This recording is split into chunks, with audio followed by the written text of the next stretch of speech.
Morning, Steve here in Chicago with the morning grain comments. Well, markets and the grains are lower overnight.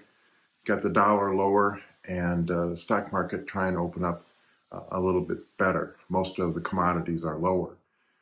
As far as news overnight, I think that the number one thing is U.S. weather. 6 to 10 day is moving the ridge a little bit further to the west, which could allow at least cooler temps and some showers in the eastern Corn Belt. This 8 to 14 day moves the ridge back a little bit further to the east and has below normal rainfall and above normal temps for the western Corn Belt, the southern plains, and the Delta. Weekly crop ratings showed the corn unchanged at 64% good to excellent, while beans were down 1% point again from last week.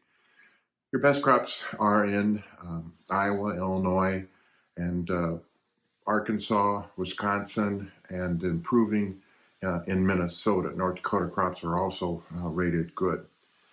The lower crops, Ohio, Tennessee, Missouri, Kansas, Nebraska, and those areas, especially west of the Mississippi, won't probably see a lot of rainfall and will continue to see above normal temps.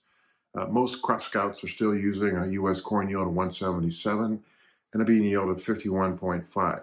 Yesterday, our weather guy, though, thought that the rainfall, as we get closer to August 1, will begin to be less than normal.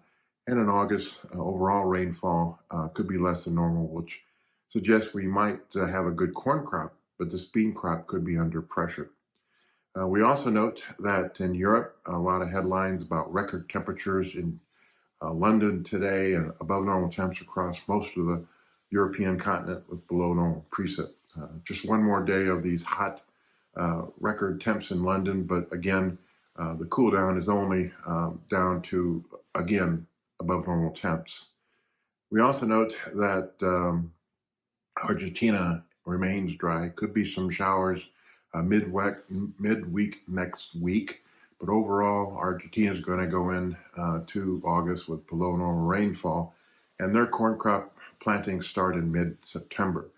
Their wheat crop is being lowered as far as quality and rating as far as yields are concerned because of this dry weather. We also note some pretty big headlines out of China. Their lockdown is now 200 million people, which is about 17% of their economy. There's also talks about banks blocking some withdrawals. Also, the real estate industry may be in financial stress. We also note that 19%, a record of the youth, are unemployed. And all this data does not support the imports of commodities. There was talk that they bought 6 to 8 cargoes of Brazilian beans for Jan-Feb. The U.S. was supposed to be the only source of beans to China, 50 million tons, August through January, but so far they haven't purchased that amount, which offers some weakness to the bean market. So a little bit better U.S. weather, concerns about China, commodity imports, and also just overall money flow unable to push higher from yesterday's gains is offering resistance to the grains today. As always, these are my thoughts, not those of ADM Investor Services. Have a safe and profitable trading day. And remember, always treat people like you yourself would like to be treated.